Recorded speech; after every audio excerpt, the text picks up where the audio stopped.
মৰমৰ ছাত্ৰ ছাত্ৰীসকল, আমি ইতিমধ্যে সমাসৰ ওপৰত কিছু আলোচনা কৰিলোঁ। আজিও আমাৰ ৰৈ যোৱা যিখিনি সমাস সম্বন্ধীয় কথা আছে সেইখিনিৰ ওপৰত আলোচনা কৰিম। প্ৰথমে আমি কৰ্মধাৰয় সমাসৰ ওপৰত আলোচনা কৰিম।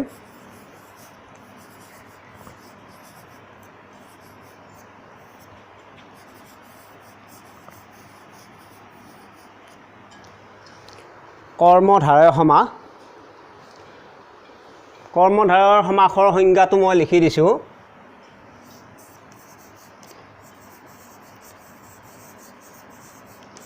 যি সমাসত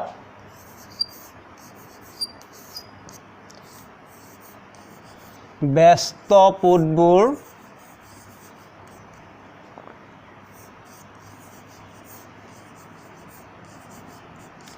বিশেষ্য আৰু বিশেষণ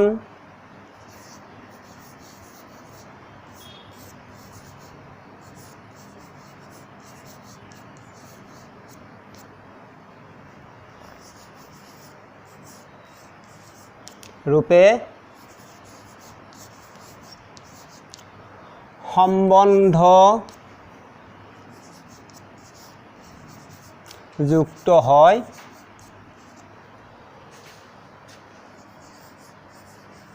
তাক কৰ্মধাৰয় সমাস বোলে।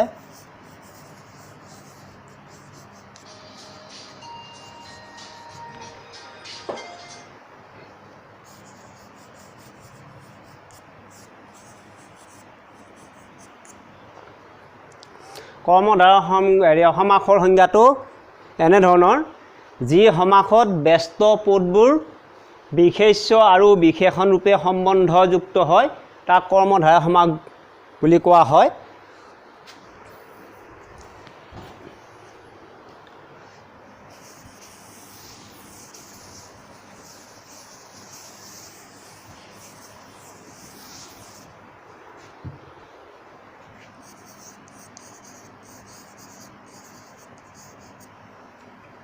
কৰ্মধাৰয় সমাসৰ উদাহৰণ চালে তোমালোকে বুজি পাবা।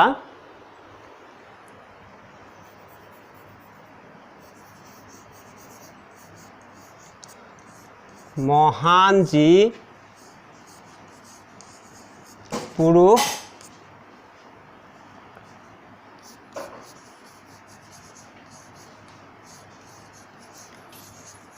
মহাপুৰুষ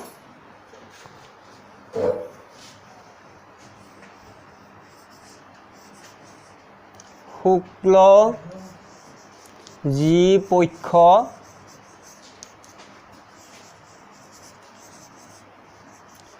শুক্লপক্ষ, এই দুটা উদাহৰণতে তোমালোকে কৰ্মধাৰয় সমাসৰ সংজ্ঞাটো বুজি লোৱা। মহান যি পুৰুষ মহাপুৰুষ, ইয়াতে প্ৰথম পদটো মহান পদটো বিশেষণ হৈ বহিছে আৰু পুৰুষ বিশেষ্যৰে সৈতে সমাস হৈছে। আমি উদাহৰণটো চাই সংজ্ঞাটো এনেধৰণে ক'ব পাৰোঁ: যি সমাসত বিশেষণ আৰু বিশেষ্য ৰূপে সম্বন্ধযুক্ত পদৰ মাজত সমাস হয় তাক কৰ্মধাৰয় সমাস বোলে। শুক্ল যি পক্ষ শুক্লপক্ষ, ইয়াত পক্ষৰ বিশেষণ হৈ বহিছে শুক্লপদটো। ঠিক তেনেদৰে কু যি পুৰুষ কাপুৰুষ, পিত অম্বৰ পীতাম্বৰ, এই পীতাম্বৰ পদটো তোমালোকৰ আকৌ খোকোজা লাগিব পাৰে। পীতাম্বৰ পদটোত আমি কৰ্মধাৰয়ো কৰিব পাৰোঁ, আকৌ বহুব্ৰীহিও কৰিব পাৰোঁ। পিত অম্বৰ পীতাম্বৰ এনেদৰে ব্যাস বাক্যটো দেখুৱালে কৰ্মধাৰয় সমাস হ'ব। আকৌ পিত অম্বৰ পৰিধান কৰে যিয়ে, তেনেধৰণে যদি আমি ব্যাস বাক্যটো দেখুৱাই দিয়া হয় তেতিয়া বহুব্ৰীহি সমাসলৈ গুচি যাব, বহুব্ৰীহি সমাসে বুজাব। এতিয়া আমি প্ৰথম পদটো কৰ্মধাৰয় সমাসত প্ৰথম পদটো বিশেষণ হিচাপে পালোঁ। কেতিয়াবা কেতিয়াবা কৰ্মধাৰয় সমাসত বিশেষণ পদটো আকৌ পিছলৈ যায়। উত্তম যি পুৰুষ তেতিয়া সমস্ত পদটো হ'ব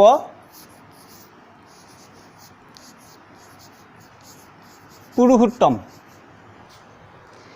ইয়াতে উত্তম বিশেষণ পদটো এবাৰ পিছলৈ গৈছে। ঠিক তেনেদৰে অধম যি নৰ, নৰাধম, ভজা যি আলু, আলু ভজা, পোৰা যি মাছ, মাছ পোৰা, এনেধৰণে আমি কৰ্মধাৰয় সমাসৰ কিছুমান উদাহৰণ লৈ জানি ল'লে আমি সংজ্ঞাটো উলিওৱাত বেছি সহজ হ'ব।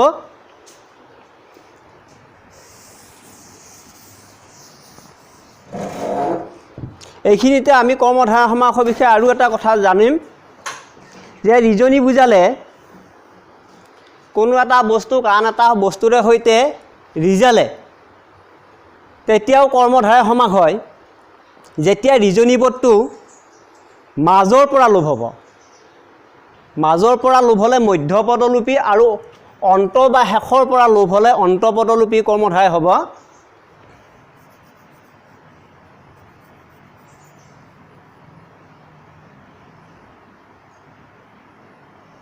ছন্দৰ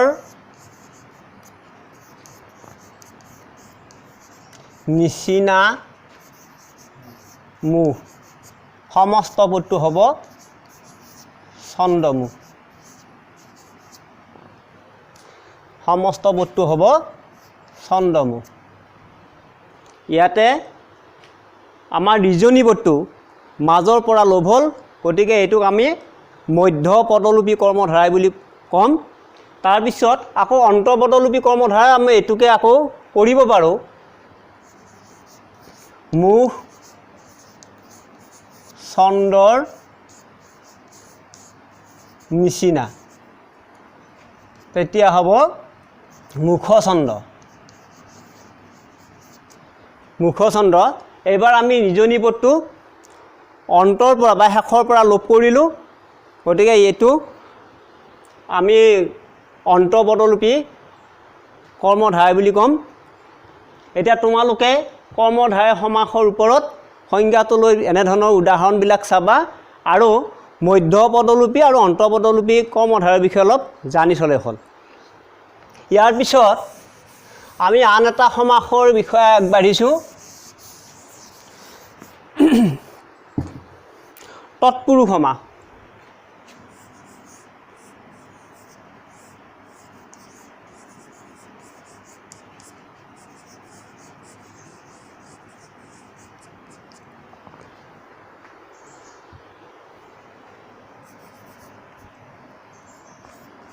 সংজ্ঞাটো এনেধৰণৰ,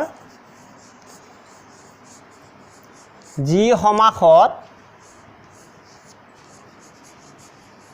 প্ৰথম ব্যস্ত পদটো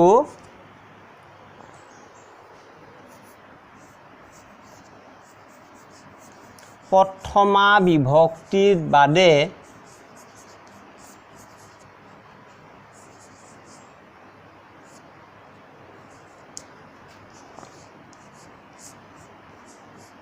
আন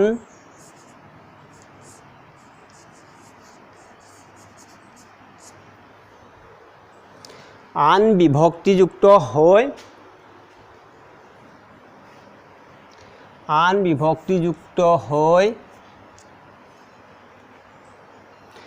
যি সমাসত প্ৰথম ব্যস্ত পদটো প্ৰথমা বিভক্তিৰ বাদে আন বিভক্তিত থাকে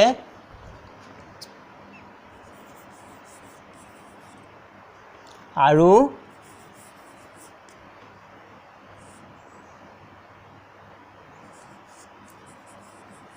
প্ৰথম ব্যস্ত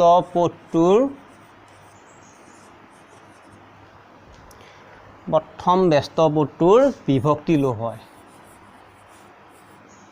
বিভক্তি লোপ হয়।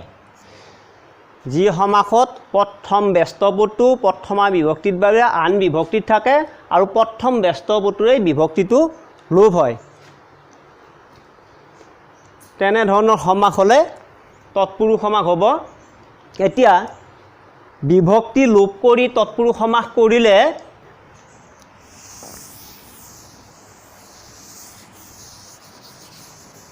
দ্বিতীয়াৰ পৰা সপ্তমীলৈ আমি 6 বিধ তৎপুৰুষ সমাসৰ উদাহৰণ ধুনীয়াকৈ পাম।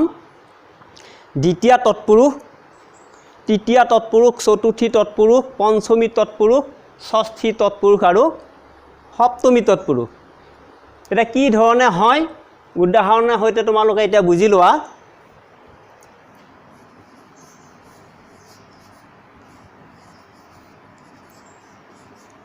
মাতৃপূজা, এই মাতৃপূজা সমস্ত বস্তু এতিয়া আমি ব্যাস বাক্য দেখুৱালে এনেধৰণৰ হ'ব। মাতৃক পূজা, ইয়াতে প্ৰথম ব্যস্ত বস্তু দ্বিতীয় বিভক্তিযুক্ত হৈ আছিলে। এতিয়া আমি সমস্ত বস্তুত চাই দেখিলোঁ প্ৰথম পদটোৰ দ্বিতীয় বিভক্তিটো লোপ হৈছে। গতিকে প্ৰথম ব্যস্ত পদটোৰ যি বিভক্তি লোপ হয় সেই তৎপুৰুষ হ'ব। দ্বিতীয় বিভক্তি লোপ হৈছে, এতিয়া এইটো দ্বিতীয় তৎপুৰুষ বুলি ক'ব। দ্বিতীয় তৎপুৰুষ।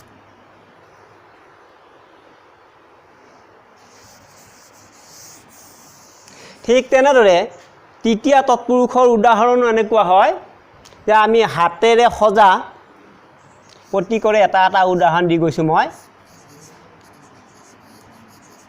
হাতে সজা ব্যাস বাক্যটো হ'ব হাতেৰে সজা। ইয়াতে তৃতীয় বিভক্তি লোপ হৈছে, এইটো তৃতীয় বিভক্তিৰ উদাহৰণ। ঠিক তেনেদৰে চতুৰ্থী তৎপুৰুষৰ উদাহৰণটো চোৱা।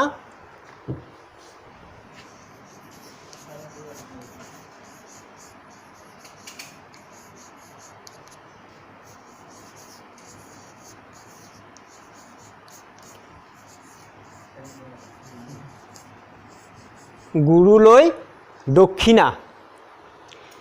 গুৰুলৈ পদটোত চতুৰ্থী বিভক্তিযুক্ত হৈ আছে আৰু সেই চতুৰ্থী বিভক্তিটো আমি সমস্ত পদটো চালে দেখা পাম চতুৰ্থী বিভক্তিটো লোপ হৈছে। গতিকে এইটো চতুৰ্থী তৎপুৰুষ সমাস। ইয়াৰ পিছত পঞ্চমী তৎপুৰুষৰ উদাহৰণ এনেধৰণৰ। আমি এইটো দিব পাৰোঁ গছ সৰা।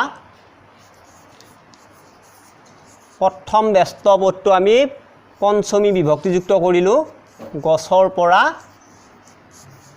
সৰা। ইয়াতে পঞ্চমী বিভক্তি লোপ হ'ল, এটা পঞ্চমী তৎপুৰুষ সমাস। যে বন্ধনৰ পৰা মুক্ত, বন্ধন মুক্ত বা পাপৰ পৰা মুক্ত, পাপ মুক্ত, এনেধৰণে আমি পঞ্চমী তৎপুৰুষ সমাসৰ উদাহৰণ জানিব পাৰোঁ। ষষ্ঠী তৎপুৰুষ সমাস।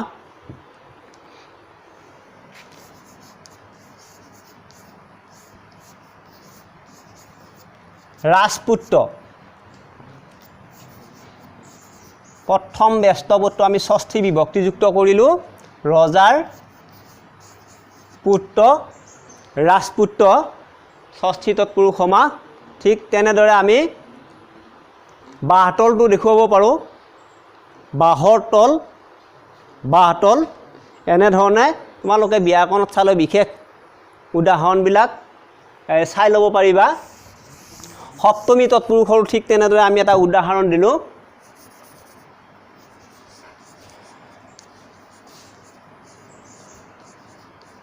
খৰ উপজা। প্ৰথম ব্যস্ত পদটোতে আমি ত বিভক্তি অৰ্থাৎ সপ্তমী বিভক্তিযুক্ত কৰিলোঁ, খৰত। খৰত উপজা, খৰ উপজা। এনেধৰণে প্ৰত্যেক তৎপুৰুষ সমাসৰে এটা এটা উদাহৰণ যদি মনত ৰখা যায় তেতিয়া তোমালোকে তৎপুৰুষ সমাসৰ ওপৰত কোনো ধৰণৰ ভুল ধাৰণা আহি নপৰে। গতিকে তৎপুৰুষ সমাসৰ মই এই ধৰণে এইখিনি দেখুৱালোঁ।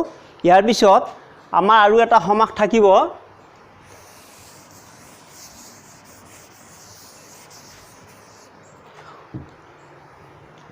অব্যয়ীভাৱ সমাস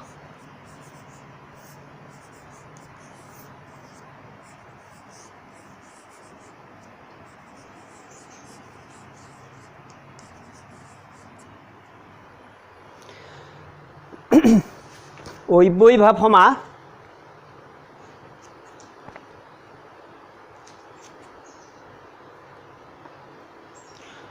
অব্যয়ীভাৱ সমাসৰ অব্যয় শব্দটো আগত বহিব সংজ্ঞাটো মই ইয়াত লিখি দিছোঁ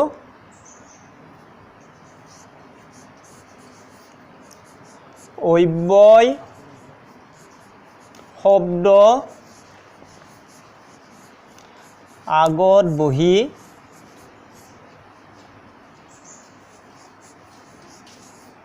সমীপ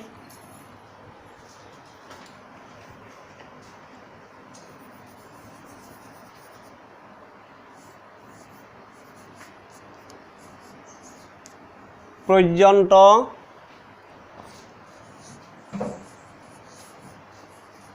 অভাৱ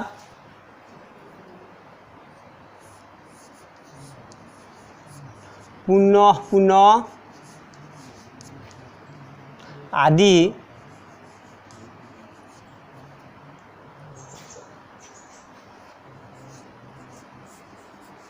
অৰ্থ বুজালে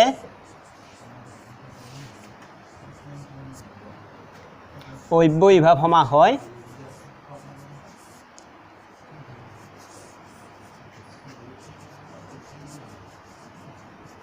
অব্যয়ীভাৱ সমাস হয়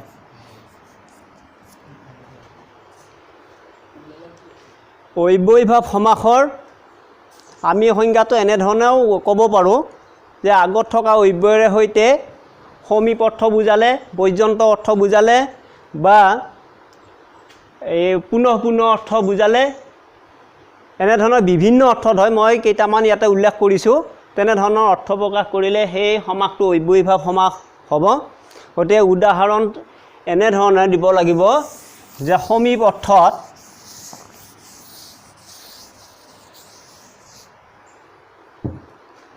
সমীপ অৰ্থত এটা উদাহৰণ চাই লোৱা বনৰ সমীপ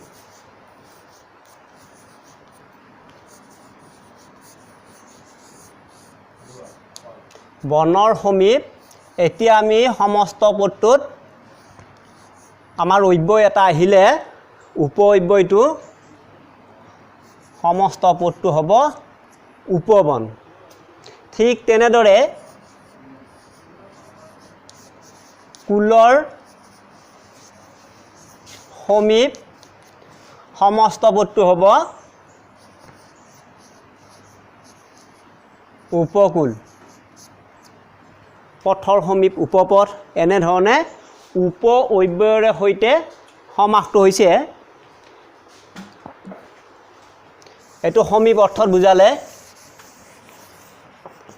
তাৰপিছত আমি পাম ভিক্ষাৰ অভাৱ আমাক যদি দিয়ে পৰীক্ষাত এইটো আহিয়ে থাকে ভিক্ষাৰ অভাৱ তেতিয়া সমস্ত পদটো হ'ব দুৰ্ভিক্ষ ইয়াতে দূৰ উপসৰ্গ মানে অব্যয় আচলতে এইকেইটা অব্যয় দূৰ অব্যয়টো আগত বহি সমাসটো হৈছে অভাৱ অৰ্থত এনে সুখৰ অভাৱ হ'লে যিদৰে অসুখ বুলি কয় তেনেকুৱা বিঘিনিৰ অভাৱ নিৰ্বিঘ্ন এনেধৰণে অভাৱ অৰ্থটো আমাৰ অব্যয়ীভাৱ সমাস হয় পুনঃ পুনঃ অৰ্থত সেইটো বিপচা অৰ্থ বুলিও কয় ব্যাকৰণত তোমালোকে বিপচা অৰ্থ বুলিয়ে পাবা বিপচা অৰ্থত সেইটো পুনঃ পুনঃ বুজায় যেনে দিনে দিনে প্ৰতিদিনে ঠিক তেনেধৰণৰ ঘৰে ঘৰে প্ৰতি ঘৰে এইবিলাক আমি অব্যয়ীভাৱ সমাসৰ উদাহৰণ পাওঁ বিপচা অৰ্থত আৰু পৰ্যন্ত অৰ্থত ইতিমধ্যে পোৱা গৈছে যে জীৱন পৰ্যন্ত মই আৰু উদাহৰণ লিখি দিয়া নাই তোমালোকে মনত ৰাখিবা জীৱন পৰ্যন্ত আজীৱন মৰণ পৰ্যন্ত আমৰণ এনেধৰণৰ অৰ্থ প্ৰকাশ কৰিলে আমি অব্যয়ীভাৱ সমাস হিচাপে আমি ধৰি ল'ম এইখিনিতে আকৌ সমাসৰ কিছুমান দুই এটা সৰু সুৰা ভাগ আছে তোমালোকে ব্যাকৰণটো সেইবিলাক চাই ল'ব পাৰিবা আমাৰ বিশেষভাৱে আলোচনা কৰাৰ ইয়াত সময়ো নাথাকে গতিকে আজিলৈ আমি সমাস সম্বন্ধীয় কথা এইখিনিকেই আলোচনা কৰিলোঁ পিছৰ পৰ্যায়ত যদি কিবা বুজি নোপোৱা থাকে তেতিয়া প্ৰশ্ন কৰিলে আমি নিশ্চয় বুজাই দিবলৈ সমৰ্থ হ'ম এইখিনিকে কৈ আজিলৈ আমি সামৰণি মাৰিছোঁ ধন্যবাদ